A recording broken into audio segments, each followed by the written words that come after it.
వస్తారు అనుకుంటున్నారు? జగన్మోహన్ రెడ్డి గారు ఇంక చెప్పేదేముంది, ఈ రాష్ట్ర ప్రజలు ఆయన చేసిన సంక్షేమం పట్ల చాలా విశ్వాసంగా ఉన్నారు.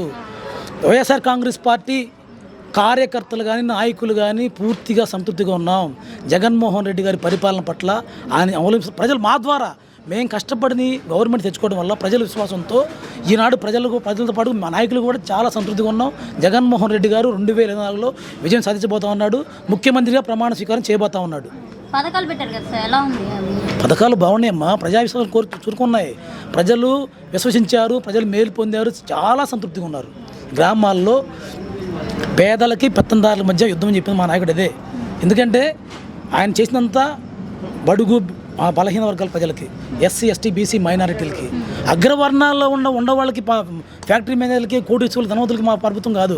మాది ప్రజాప్రభుత్వం, పేదల ప్రభుత్వం, పేదల కోసం పనిచేసే ప్రభుత్వం, అందరికి కూడా మేలు చేసే ప్రభుత్వం. అంటే మరి ఇప్పుడు ఓన్లీ వైసీపీ పార్టీ వాళ్ళకి అందుతున్నాయి, మిగిలిన ఏ పార్టీకి పథకాలు అనేది అందటం లేదని చెప్పి నేను చెప్పడం కాదమ్మా. ఒక్కసారి మీరు గ్రౌండ్లోకి వెళ్ళండి, సచివాలయంలోకి వెళ్ళండి. మా నాయకుడు ఒకటే చెప్పాడు, పార్టీ చూడం, కులం చూడం, మతం చూడం, ఎవరైతే అర్హులో శాచ్యురేషన్ విధించి అర్హతే ప్రమాణంగా ఈ రాష్ట్రంలో ఉన్న ప్రజలకి సచివాలయ వ్యవస్థ ద్వారా, వాలంటీర్ వ్యవస్థ ద్వారా, నాయకుల ప్రమేయం లేకుండా, ఎటువంటి రాజకీయ ప్రేరేపణ లేకుండా ఎవరైతే అర్హులో, ఎవడైతే పేదవాడో, ఎవడైతే ఏ పథకం అర్హుడో ఆ అర్హత ప్రమాణికంగా పథకాలు అందిస్తున్నటువంటి ప్రభుత్వం వైఎస్ఆర్ కాంగ్రెస్ పార్టీ ప్రభుత్వం. మరి ఇప్పుడు వాలంటీర్ వ్యవస్థ అసలు అనవసరంగా పెట్టారని చెప్పేసి పవన్ కళ్యాణ్ గారు అన్నారు. తెలిసి తెలియని మాటలు మాడితే బాగదమ్మా, తెలియకుండా మాట్లాడుతున్నారు. ఎందుకంటే గ్రౌండ్ లెవెల్లో వాలంటీర్ వల్ల ఎంత మేలుందో కరోనా టైంలో మీరు అంత చూశారు. కరోనా టైంలో మన సొంత బంధువులనే, సొంత తల్లిదండ్రుల దగ్గరకే తల్లిదండ్రులు కూడా చూడని పరిస్థితిలో ఆ రోజున వాలంటీర్ బయటకు వచ్చి ప్రతి ఇంటికి వెళ్ళి హెల్త్ సర్వే చేసి, సరుకులు పంపిణీ చేసి, గవర్నమెంట్ ద్వారా వచ్చినటువంటి బెనిఫిట్స్ అన్నీ కూడా ప్రతి ఇంటికి వెళ్ళి అందించినటువంటి వ్యక్తి వాలంటీర్. అవునా కదా? ఇది మరి మీరు చెప్పాలా, వాళ్ళకి బుద్ధి మీరు చెప్పాలా, చెప్పండి. మరి ఇప్పుడు వాలంటీర్లు ఏ పార్టీయో తెలుసుకోవడానికి మాత్రమే జగన్ గారు పెట్టారు, అందుకోసం మాత్రమే పెట్టారు అని చెప్పి తప్పమ్మా. ఇది ఈ రాష్ట్రంలో ఉన్న వాలంటీర్లు ఒక పార్టీ సంబంధించిన వ్యక్తులు కాదు, అన్ని పార్టీలకు సంబంధించిన వాలంటీర్స్ పనిచేస్తూ ఉన్నారు, నిస్వార్థ సేవ చేస్తూ ఉన్నారు. వాళ్ళు ఉద్యోగులు కదమ్మా, వాళ్ళు సేవా తత్పరులు.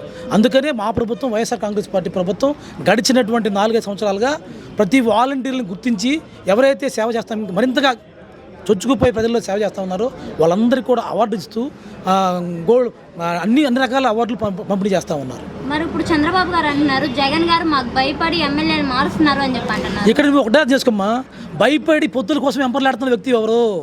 భయపడి కూటమితో వస్తుంది ఎవరు? జగన్ గారు భయపడ్డారా, వాళ్ళు భయపడ్డారా? చంద్రబాబు నాయుడు దమ్ము ధైర్యం ఉంటే రమ్మను, బయటికి సింగిల్ రమ్మను. ఆ ధైర్యం లేదు. అతని రాజకీయ జీవితమే వెన్నుపోట్ల రాజకీయం. అతను ఎప్పుడు ఓట్లకి వెళ్ళినా 1900 ఎన్టీ రామారావు గారిని పడేసిన కాడి నుంచి, వెన్నుపోటు పొడిచిన కాడి నుంచి ఈ రోజు వరకు కూడా అతను సింగిల్గా ఏ ఎలక్షన్లో పోటీ చేయాల, ఒంటరిగా తెలుగుదేశం పార్టీ ఏ ఎలక్షన్లో పొత్తులు లేకుండా ఏ ఎలక్షన్లో పోటీ చేయాల చూసుకోండి.